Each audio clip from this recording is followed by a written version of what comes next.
Bismillah walhamdulillah. Alhamdulillahilladzi ja'ala 'idal fitri ba'da siyami Ramadan.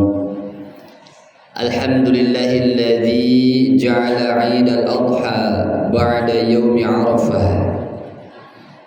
Alhamdulillahilladzi an'amana bi ni'matil imani wal islam wa bi ni'matis sihhat wa bi ni'matil jamaah wa bi ni'matil istiqamah.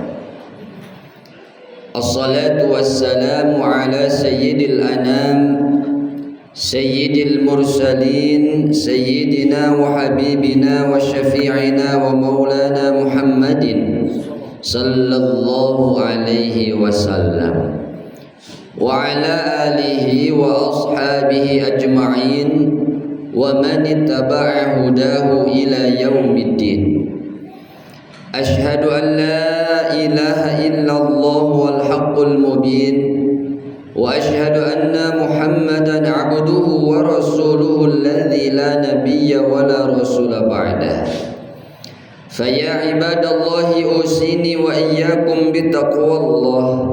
Faqala ta'ala fi kitabihil karim, a'udzu billahi minasy syaithanir rajim. Bismillahir rahmanir rahim. Ya ayyuhalladzina amanu taqullaha haqqa tuqatih wa la tamutunna illa wa antum muslimun. Al-ayah. Fa'lamu bi anna Allah la yanzuru ila ajsamikum wa la ila suwarikum walakinna Allah yanzuru ila qulubikum. Wa'lamu bi anna al-jannata u'iddat lil muttaqin. Hadirin sidang Jumat yang sama-sama mengharap ridha Allah Subhanahu wa taala. Islam sangat concern, sangat serius memperhatikan perkara waktu. Oleh karena itu di dalam Al-Qur'an begitu banyak Allah Subhanahu wa taala menyebutkan awal surah dengan waktu-waktu tertentu. Contohnya surah Ad-Duha, Al-Fajr, lalu kemudian yang lainnya. Bahkan dalam surah Al-Asr manusia itu banyak yang merugi kecuali orang yang beriman dan beramal soleh. Dia yang memperhatikan waktunya. Allah bersumpah dengan waktu. Sehingga Imam Asy-Syafi'i menyebutkan al-waqtu kasayf illam taqtahu qata'aka. Waktu itu diibaratkan dengan pedang. Kalau kita melihat tadi bagaimana penyembelihan luar biasa. Ketika kita tidak bisa menggunakannya, maka golok itu, pedang itu yang akan menebas kita. Dan waktu itu pun seperti itu. Maka ada dua hal yang ada dalam waktu yang harus kita perhatikan. Yang pertama adalah haknya waktu, dan yang kedua apa yang ada di dalam waktu itu yang sedang kita jalani. Segala sesuatu punya hak, maka waktu pun punya hak. Likulli syai'in haqqun fa'ati dzi haqqin haqqahu. Maka tunaikan haknya. Fisik kita punya hak, perut punya hak, hati punya hak, diisi dengan zikir. Allah memberikan kita fisik, tunaikan haknya. Istirahat, ada waktu istirahat, ada waktunya bekerja. Otak kita pun punya hak, harus isi dengan ilmu. Kalau kita tidak menunaikan haknya, otak tidak diisi dengan ilmu, yang terjadi adalah akan rusak, berkarat. Seperti halnya golok ketika didiamkan begitu saja, tidak diurus, dia akan berkarat yang akhirnya akan tumpul. Maka tunaikanlah haknya waktu itu. Sehingga bagaimana luar biasanya Allah melatih kita untuk menunaikan hak-haknya waktu dengan adanya 5 waktu sehari semalam. Subuh, zuhur, asar, maghrib, dan isya. Sudah sesuai waktunya, sudah pas waktunya. Sehingga tunaikanlah haknya itu. Ketika adzan berkumandang, tunaikan dengan segera. Siapa yang bisa menunaikan haknya, maka orang itu disiplin sehingga Allah berikan keberkahan. Yakinlah ketika kita menunaikan haknya waktu itu, maka muncullah keberkahan. Yang kedua, yang ada di dalam waktu yang sedang kita lalui ini, yang kita jalani, ada 4 hal yang tidak mungkin ini 4 hal ini lepas. Nah, satu yaitu adanya nikmat. Yang kedua adanya musibah. Yang ketiga adanya taat. Yang keempat adanya maksiat. 4 hal ini pasti ada dalam diri kita, atau saat ini, hari ini, yang kemarin, ataupun yang akan datang. 4 hal ini tidak akan lepas. Adanya nikmat, pasti nikmat sudah ada, kita sudah menerima nikmatnya. Mata bisa melihat, telinga bisa mendengar. Allah hamparkan dunia untuk kita, tambah tumbuh-tumbuhan, tanaman, sehingga sampai tidak punya harta pun masih ada terbentang luas tanaman-tanaman.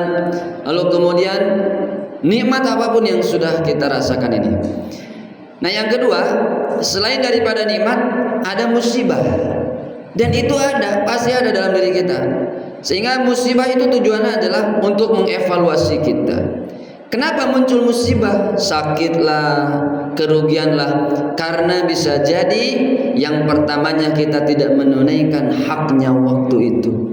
Ya, misalkan kalau kita malam, Allah jadikan di Al-Quran, malam itu di Al-Quran disebutkan libasa, untuk waktunya istirahat, tetapi kita tidak tunaikan haknya, malah begadang. Yang terjadi muncullah musibah itu. Tapi kalau kita menunaikannya, maka nikmat yang datang, nikmatnya tidur, nikmatnya bangun tengah malam, nikmatnya tahajud, nikmatnya sholat. Nah itulah. Lalu kalau kita misalkan tidak menunaikan hak-haknya, itu musibah itu yang akan datang. Sehingga seperti halnya bersosialisasi kepada sesama tetangga, tidak menunaikan haknya. Sesama muslim, adakan hakul muslim alal muslim, tidak menunaikan haknya itu, hak muslim se-muslim. Ketika sakit menjenguknya, lalu ketika salah menjawabnya, dan lain sebagainya. Maka yang terjadi adalah musibah, pertikaian, dan lain sebagainya. Dan bisa jadi munculnya musibah-musibah di alam semesta, khususan di kita di Indonesia ini, bisa jadi kita ini belum menunaikan hak-haknya yang ada. Hadirin rahimakumullah, yang ketiga adalah adanya taat, ketaatan. Nah, ketaatan pasti ada. Kita mengamalkan atau melaksanakan ibadah Jumat ini, taat kepada Allah Subhanahu wa taala. Tapi di balik itu juga kemaksiatan itu pasti ada. Jadi taat dengan maksiat berbanding, ada yang balance, seimbang, maksiatnya juga dilakukan, ketaatannya dilakukan, sehingga ada yang seimbang. Atau yang berat sebelah, bisa jadi berat ketaatannya atau berat maksiatnya. Allahu a'lam bishawab. Maka kita evaluasi diri. Nah, evaluasi diri, mana yang lebih kita lakukan, ketaatan atau kemaksiatan. Maka kalau ditanya, ketika kita ditanya berat mana antara kebaikan dan keburukan, berat mana melakukan kebaikan dan keburukan, sebagian besar pasti menjawab berat melakukan kebaikan. Padahal bukan bab berat atau ringan, kebaikan sudah Allah ringankan. Sholat tidak bisa jam 12, jam 1, tidak bisa jam 1, jam 2. Allah sudah ringankan kebaikan. Yang jadi masalah adalah bukan berat atau ringan, tetapi suka atau tidak suka. Nah, terhadap keburukan, banyak orang yang menyukai, rebahan disukai, lalu kemudian bermaksiat, orang menyukai, sehingga terasa ringan karena suka, dasarnya suka. Jadi kalau kita mengatakan berat melakukan kebaikan, berarti belum ada suka dalam diri kita untuk melakukan kebaikan. Baca Quran, berat membaca Al-Quran, meskipun 1 ayat 2 ayat atau 1 halaman. Tapi kalau ketika kita main HP contohnya, itu terasa ringan karena suka. Maka oleh karena itu, ayo kita kembalikan, kita harus suka kepada yang terbaik, kepada hal-hal yang baik. Sehingga kalau suka, muncullah rindu.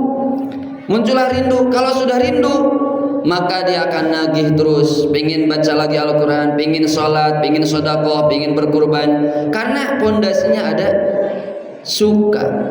Maka pondasi dari semua itu adalah al-hub, mahabbah, yaitu adalah cinta.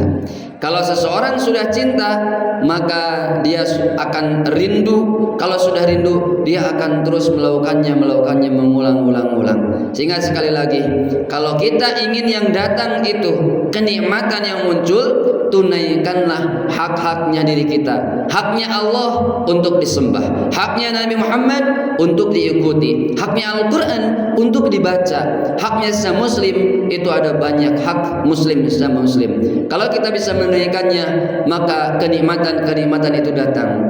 Sehingga kalau kita berbicara haknya harta, haknya uang, itu harus saling berbagi, harus dikeluarkan, harus kalau seperti keran dibuka supaya terus teralir.